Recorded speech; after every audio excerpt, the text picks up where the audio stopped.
L'État français s'est arrogé, en opposition complète avec le serment d'Hippocrate, la déclaration de Genève de 1948, l'article 36 du Code de déontologie médicale, les articles R 4127-36 et L 1122-1 du Code de santé publique, l'article 16-1 du Code civil français, le Code de Nuremberg de 1947, l'article 25 de la Déclaration d'Helsinki de 1996, les articles 5 et 16 de la Convention d'Oviedo sur les droits de l'homme et la biomédecine de 1997, l'article 1111-4 de la loi Kouchner de 2002, l'arrêt Salvetti de 2002, l'article 3 de la Directive européenne 2001-20-CE, le droit d'imposer lâchement un traitement expérimental à base d'ARN messager au peuple français. Bonjour, docteur Zineb Deheb. Je suis ravie de vous accueillir sur Tribune Libre. J'aurais aimé que vous présentiez dans un premier temps votre parcours professionnel. Bonjour, merci pour l'interview. Donc moi je suis dermatologue depuis 2016. J'ai fait mes études de médecine en région parisienne et pour la partie pratique, donc l'internat, c'était en Lorraine. Et ensuite je suis revenue en région parisienne et là j'ai exercé la dermatologie là où on me le demandait, c'est-à-dire que la dermatologie c'est très demandé. Et donc j'ai eu plusieurs opportunités professionnelles en attendant d'ouvrir mon propre cabinet. Donc jusqu'en septembre 2021, j'étais remplaçante en libéral à Paris. J'étais salariée en centre de santé, centre municipal de santé, salariée en tant que praticien attaché en hôpital dans le Val-de-Marne et même en consultation d'allergologie. Et ensuite, avec le passeport sanitaire, j'ai été contrainte d'arrêter de travailler. Et puis, depuis, j'ai eu un peu de temps, donc j'ai écrit un livre. Vous êtes suspendue? Alors, je l'ai été. Et après, donc ça, c'était pour ma partie salariée. Et après, pour la partie libérale, je me suis retirée. Voilà, j'ai pas attendu que quelqu'un me repère, que ce soit parmi la caisse primaire d'assurance maladie ou l'agence régionale de santé. Voilà, j'ai pas attendu et puis je me suis retirée. D'accord. Vous avez écrit un livre qui s'appelle Médecine et totalitarisme. Nous reviendrons dessus tout à l'heure. C'est bien ça. Hein. Oui. Aux éditions. Alors c'est de l'auto-édition. Très bien. D'accord. On reviendra dessus plus tard. Je voulais vous demander à quel moment et pour quelles raisons vous avez remis en cause cette grande campagne de vaccination Covid. Alors, j'ai remis en cause en fait depuis le début le problème de la mascarade du Covid, parce qu'en fait c'était de l'arnaque dès le début. C'est-à-dire que dès le début, on ne fait pas de test à visée diagnostic, c'est-à-dire on cherche pas à faire de diagnostic chez quelqu'un qui n'a aucun symptôme, parce que là c'est le début du mensonge. On peut même remettre en cause le test en lui-même, c'est-à-dire que le test il arrive beaucoup trop rapidement, il est validé beaucoup trop rapidement et donc on ne sait pas en fait ce qu'il détecte dans les faits. Et donc à partir du moment où j'ai vu des médecins faire des tests à des gens en bonne santé, où j'ai vu des médecins abandonner des patients, les laisser mourir étouffés chez eux, à partir du moment où dès le début quand même on a dit qu'il fallait attendre le vaccin, ce qui n'a aucun sens. Parce que normalement un traitement il faut attendre 10 ans pour en avoir un, donc c'est pas vraiment la temporalité n'était pas correcte quoi. Voilà. Et également la question des traitements qui ont été mis de côté peut-être? Oui, alors vu que dès le début on ne sait pas sur quoi on se lançait, c'est-à-dire que soit on a un rhume, soit on a une pneumonie, globalement c'est ça le problème.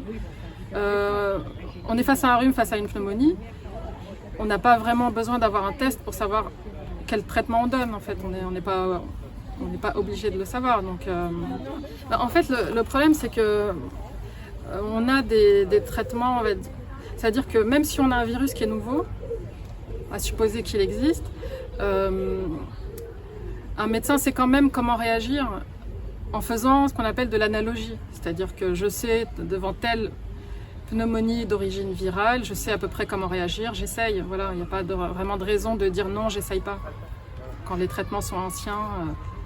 Est-ce qu'on peut dire que vous faites allusion aussi à ce que le docteur Raoult appelle les études observationnelles? Oui, voilà, et puis aussi les antibiotiques, tout simplement. Voilà. Parce qu'une pneumonie virale se surinfecte avec une bactérie, pourquoi on ne donnerait pas d'antibiotiques? Donc quand dès le début on dit qu'il faut rien donner, ça c'est déjà c'est énorme. Et vous avez vous-même autour de vous des personnes qui se sont soignées ou qui ont été soignées par des traitements qui marchent? Oui, bien sûr, oui. D'accord. Dès le début, hein, avant même le confinement, j'ai un membre de ma famille qui a eu une pneumonie. Voilà. Est-ce que c'était le Covid? Est-ce que c'était pas le Covid? J'en sais rien parce que le test n'est pas fiable. Est-ce que voilà. Et on lui a donné des antibiotiques, c'était réglé. Avec un antibiotique, tout simple. D'accord. Votre livre, qui s'intitule Médecine et totalitarisme, dénonce la responsabilité et la complicité, que ce soit par lâcheté et ou cupidité, de certains médecins. Est-ce que vous pouvez nous en dire plus sur ce que vous appelez, vous, les vulnérabilités morales? Les vulnérabilités morales, c'est tout ce qui en fait découle de notre position de pouvoir en tant que médecin. C'est-à-dire qu'on a les patients sont malades, ils sont en état de vulnérabilité. Ils nous confient parce qu'ils ne savent pas quoi faire, puisqu'ils sont dans un état de faiblesse. Ils nous confient leur santé, leur vie, et c'est là en fait où ça peut dériver. C'est-à-dire que le médecin a, pour une part, plus de savoir que le patient, pour une part, parce que le patient a un autre type de savoir. Et c'est là en fait où ça peut dériver, c'est-à-dire que le médecin peut retenir certaines informations pour un intérêt qui n'est pas celui du patient. Il peut révéler des informations pareilles pour un intérêt qui n'est pas celui du patient, en particulier le secret médical. Voilà. S'il ne respecte pas le secret médical, c'est là que ça commence à dériver. Et ça, c'est sa position de pouvoir qui peut lui permettre de ne pas respecter le secret médical.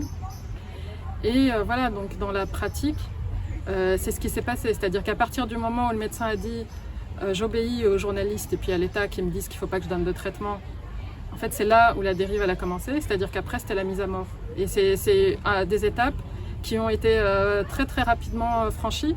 En quelques semaines, il y a des gens qui ont été assassinés en fait avec le clonazepam, le Rivotril. Et donc ça c'est quand même intéressant d'étudier comment on les a mis à mort. Vous voulez dire qu'il a été donné à des patients qui n'auraient jamais dû le recevoir? Oui, puis on n'a pas le droit de tuer les gens quand même. On n'a pas le droit de le donner à des personnes qui sont en détresse respiratoire, c'est ça? C'est ça. Voilà, donc en fait c'est ce qui pose question. C'est ça, c'est-à-dire comment aussi rapidement on a pu... Alors, je ne sais pas si c'était des médecins, hein, ça c'est important de le dire, mais c'était dans des structures de santé. Oui. On ne sait pas qui étaient ces gens qui sont passés dans les services, injecter des produits létaux aux patients. Mais en tout cas, chronologiquement, ça s'est fait comme ça. On ne vous donne pas de traitement parce qu'il n'y a pas d'espoir. Et la deuxième étape, c'est comme en médecine vétérinaire, on vous euthanasie, on vous tue. Voilà. Et c'est comment on en arrive à ce genre d'étape. Et donc j'ai décrit, ce que je décris dans mon livre, c'est comment on en arrive à ce genre de dérive. Voilà. Est-ce que vous pensez que les gens étaient sous pression, le personnel médical qui a agi de la sorte? Alors oui, il y en a qui étaient sous pression, mais vu que je ne sais pas qui c'était, c'est possible aussi que voilà, pour les gens qui n'ont pas accepté d'injecter des produits létaux, on ait fait appel à des gens de l'extérieur qui n'avaient pas, en fait, qui ne se posaient même pas la question qu'est-ce que je suis en train d'injecter en fait. Ils ont fait confiance ou ils ont accepté par lâcheté de le faire? Il y en a qui ne réfléchissent même pas à ce qu'ils font en fait. Voilà. Ils injectent, on leur dit et puis ils font pas attention. C'est le problème de la perte de sens dans le travail. Absolument. Comment les sources d'information des médecins ont-elles été corrompues à ce point? Vous avez un peu compris les mécanismes? Oui, alors c'est vrai que en tant que médecin, je sais que c'est corrompu parce que l'emprise des laboratoires pharmaceutiques, elle est vraiment très très large et puis ancienne. Mais le problème, c'est que je ne savais pas que c'était à ce point-là. Et je ne savais pas que vraiment ils tenaient tout. Est-ce que durant vos études de médecine, vous avez vu déjà leur emprise? Est-ce qu'ils financent une partie de vos stages? Alors oui, quand moi j'étais interne, en fait ils nous payaient tout. C'est-à-dire que toutes nos formations, c'était eux qui nous les payaient. Voilà. D'accord. Ok. C'est-à-dire que ce soit par les biais d'associations de dermatologues qui nous achètent des livres à nous les internes, que ce soit par le biais des séminaires auxquels nous sommes conviés, donc ils nous achètent le billet de transport, la chambre d'hôtel, l'entrée au séminaire, au congrès. Donc en fait, ils nous achètent tout. Donc oui, on sait je sais depuis le début, tous les internes le savent, que que c'est les laboratoires qui guident notre formation, quoi. D'accord. Et les enseignants aussi dans vos facultés de médecine sont sous la coupe des laboratoires? Alors sous la coupe, je sais pas, parce que je suis pas dans leur tête, mais effectivement, c'est pareil pour eux, c'est-à-dire que c'est eux qui leur donnent l'opportunité de s'exprimer au niveau international. Pareil, les transports, l'hôtel, les repas, les soirées, les avions, parce que voilà, ils vont à l'extérieur, les opportunités, j'imagine, de contact, que ce soit pour avoir des emplois dans l'industrie pharmaceutique ou pour pouvoir faire accepter ses études. Voilà, donc c'est tout le monde, enfin on dépend tous des laboratoires. Voilà. Donc c'est vaste. D'accord. Est-ce que vous pourriez nous expliquer à nous, profanes, comment fonctionne cet ARN messager de la protéine Spike du fameux SARS-CoV-2? L'ARN messager? Oui. Alors, de manière vulgarisée. Oui. Alors moi je suis dermatologue, je ne me suis pas plongée dans le détail pour cette... D'accord. Juste l'ARN, hein, c'est ça, pas l'ensemble du vaccin. Oui, déjà l'ARN pour commencer. Alors, donc l'ARN c'est un code génétique qui est fabriqué à partir de l'ADN. Donc l'ADN il est dans le noyau de nos cellules. Et donc l'ARN c'est le code génétique du virus. Donc nous, êtres humains, nous avons un ADN et le virus, il a aussi un code génétique. Donc il y a des virus qui ont de l'ADN, il y a des virus qui ont de l'ARN. Le SARS-CoV-2, ce qui a été présenté comme le SARS-CoV-2, c'est un virus à ARN. Donc l'ARN messager, c'est un code génétique qui est un peu plus instable qu'un virus à ADN. Donc l'ARN c'est mutant, ça mute plus rapidement, donc ça change beaucoup. Et en fait, quand le virus quand le virus infecte notre corps, il a besoin de rentrer dans nos cellules et de pirater un peu notre machinerie cellulaire, c'est-à-dire de se multiplier par le biais de nos propres cellules. Et donc, apparemment, d'après ce que j'ai compris, la protéine Spike, donc du vaccin, hein, c'est ça, de ce qui a été présenté comme un vaccin. Absolument. Donc la protéine Spike du SARS-CoV-2, on nous la fait rentrer dans le corps donc par voie intramusculaire, ou voire intraveineuse quand c'est très mal fait. Et ensuite, elle rentre dans nos cellules et on produit de la protéine Spike. Voilà. Et c'est là que les problèmes commencent. Parce qu'en fait, on produit... Donc déjà, l'ARN messager de ce qui a été présenté comme un vaccin, c'est de l'ARN messager qui a été modifié. C'est même pas de l'ARN messager naturel, on va dire. C'est vraiment... il a été modifié parce que justement, il est instable. Donc il a été modifié pour le rendre plus stable, pour qu'il reste plus longtemps dans le corps et qu'il soit vraiment synthétisé par notre corps. Voilà, donc c'est un ARN messager d'une protéine étrangère, un ARN messager artificiel qui a été rendu stable par les modifications techniques de laboratoire. Ensuite, on le fabrique nous-mêmes dans notre corps. Donc on fabrique une protéine étrangère avec notre propre machinerie en fait. La spike, on est d'accord qu'à l'état naturel, on n'en a pas dans le corps? Voilà, c'est ça. D'accord. Et donc après, c'est là que les problèmes commencent, puisqu'on fabrique quelque chose d'étranger avec nos briques à nous. Et donc c'est assez dangereux. Voilà. Et les effets de la spike sur les organes? Et ben là pareil, ça rentre, là on approche mes limites. Voilà. Mais en tout cas, ce que ça fait, c'est un problème donc, de toxicité directe, que ce soit sur les vaisseaux sanguins, en favorisant donc, des thromboses, voire des hémorragies, ça peut aller ensemble, parce qu'en fait c'est un déséquilibre global de la coagulation du sang. Ça peut faire aussi un problème par le biais de la réaction à notre corps, à cette protéine étrangère, donc des problèmes immunitaires. Et puis si j'ai bien compris ce que dit le docteur Sabatier, ça interagit beaucoup avec nos hormones, c'est-à-dire avec notre système rénine, angiotensine, aldostérone. Donc ça a des effets donc, sur la fertilité, sur la tension artérielle. Voilà. Donc c'est très dangereux. Globalement, c'est ça. Voilà, c'est dangereux. Ça donne des AVC, des AVC, des infarctus cérébraux, voire d'autres organes. Et puis de l'hypertension artérielle par le biais de l'hypertension des AVC. Et puis des défaillances d'autres organes, des maladies auto-immunes, des problèmes de fertilité, etc. etc. Que dire pour donner envie aux gens d'acheter votre livre? Qu'est-ce qu'on apprend dans Médecine et totalitarisme? Alors, je dirais que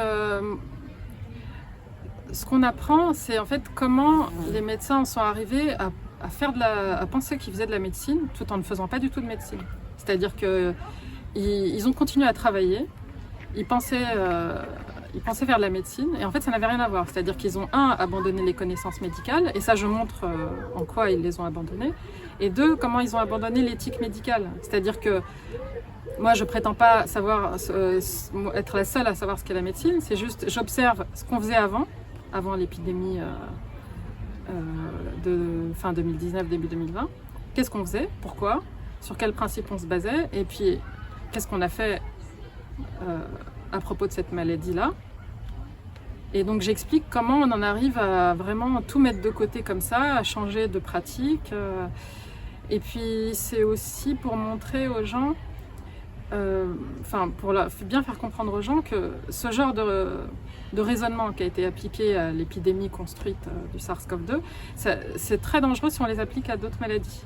Parce que là ça va venir, les laboratoires ils ont ouvert une brèche qui est très très grande.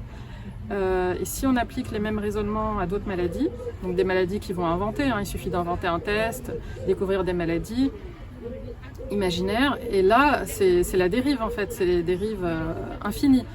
Et puis ce que je montre aussi, c'est comment ils ont été manipulés. Voilà.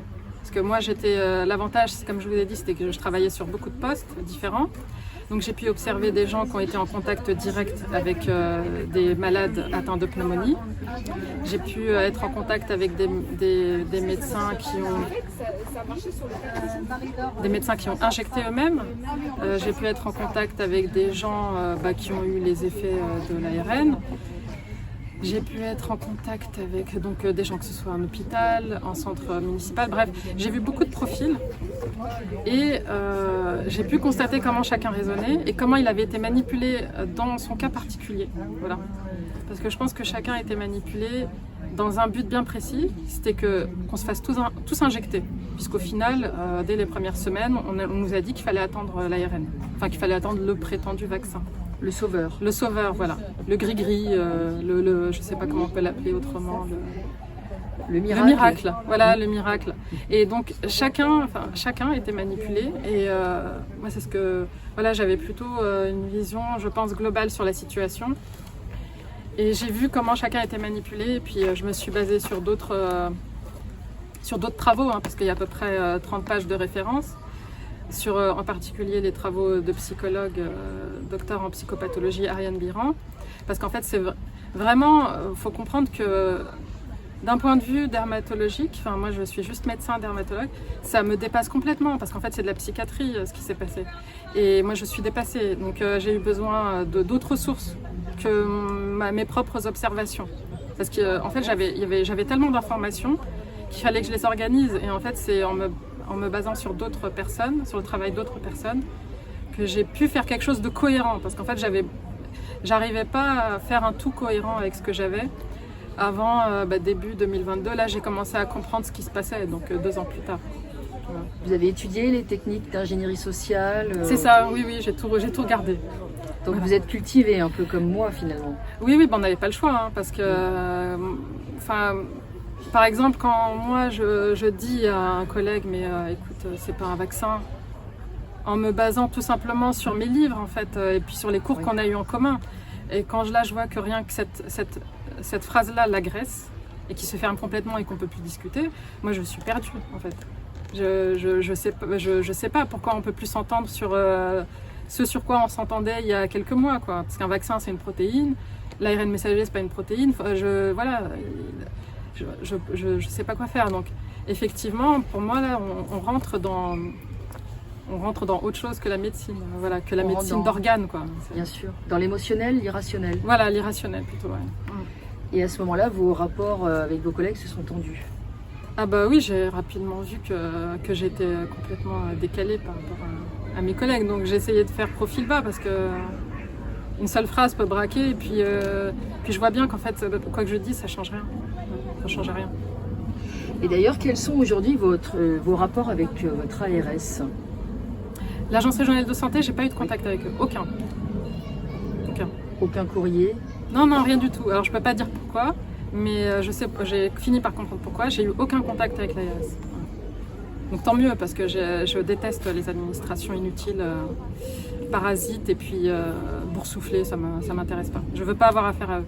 Voilà. Vous avez une idée de pourquoi vous Oui, oui, mais je peux pas le dire. Je veux pas le dire. Oui, D'accord. Oui. Bon, on ne le dira pas ici, ça marche. Et où en êtes-vous professionnellement? Alors j'espère reprendre en libéral. Voilà. Donc j'ai repris les démarches administratives qui sont un peu laborieuses. Surtout qu'en été, j'espère que je ne serai pas trop ralentie dans les démarches. Voilà. Très bien. Donc, allez acheter nombreux votre livre. Vous pouvez nous rappeler Alors, ça s'appelle Médecine et totalitarisme. Et donc, j'explique comment, en fait, tous les principes du Code de Nuremberg ont été abandonnés avec cette injection d'ARN. Voilà. Donc, c'est un livre sur la médecine et la politique. C'est ça. Alors moi, mon but, quand j'ai vu que les médecins étaient complètement fermés, c'est que les gens comprennent comment les médecins sont déterminés, comment ils prennent leurs décisions, pour pouvoir infléchir j'ai envie de dire leur dogme en fait. Voilà. Parce qu'ils n'ont pas encore remis en cause tout ce qui s'est passé là pendant les 3 ans. Et surtout, j'aimerais que les gens soient plus autonomes, qu'ils arrêtent de faire confiance aveuglément aux médecins. Parce que là, ils ont vraiment montré leur insuffisance, leur manque de discernement. Et il faut vraiment que les gens prennent leurs responsabilités et décident ce qui rentre ou non dans leur corps. Donc on peut dire qu'il y a des médecins corruptibles, comme dans tout métier. Oui, oui, et puis on est tous en partie corruptibles. C'est juste qu'il y a des degrés, et puis on a tous des faiblesses, voilà, des domaines qu'on ignore et par lesquels on peut nous attraper. Voilà. Très bien. Un grand merci pour cette interview. Allez acheter Médecine et totalitarisme du docteur Zineb Deheb.